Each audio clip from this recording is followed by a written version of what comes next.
many strategies that we work with? We have 12 strategies that we can work with. Which one is your favorite? Probably the subject to. I notice a lot of time, unfortunately, they still underestimate our knowledge.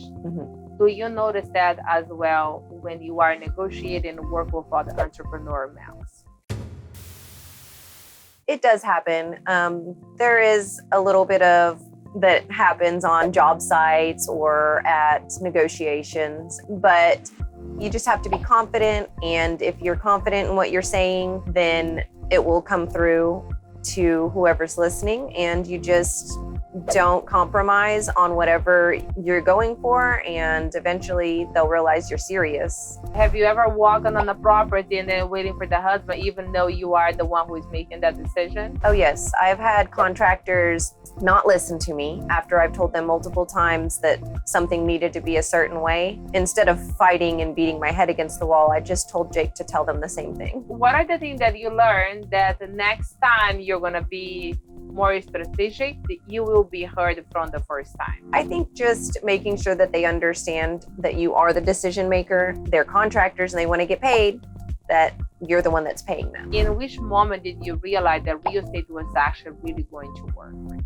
Probably after our second deal. Well, because they were very tied in together. The first one could have been an accident. I was like, I don't know, maybe can we do it again? What was going through your mind when you did came to the workshop? We were very open-minded about it, and I really liked what I was hearing. I was just a little concerned about being able to afford to join such a great group. Why people are not talking more about the real estate investing? So I think that a lot of investment groups not as interested in sharing all the tricks because they want to keep them for themselves, whereas Phil and Shanoa are very open book.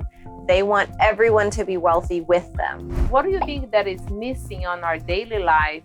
The people that are sitting somewhere doing whatever and they're not involved in the real estate? For myself, I think, and a lot of other people, we are raised a certain way where your parents work a job to get to retirement, to exist for the rest of their lives. On this current deal that you are working on right now, how did you find it? So it was actually a cold text lead. We have our VA send out some texts, and then any replies that come back, I tend to them. And we just developed a relationship in text over some time, and I let her tell me all of her problems and all of her struggles and all of that. And I became someone that she could trust. And eventually I told her about the strategy that we could use to buy her property subject to the existing mortgage, keeping her financing in place in order to stop her foreclosure and so that she didn't destroy her credit. So how long it took you to close that deal? Probably about a month and a half. How much did you pay for this property? It was $25,000 to close. She had a bit of a reinstatement and we were able to give her some moving money.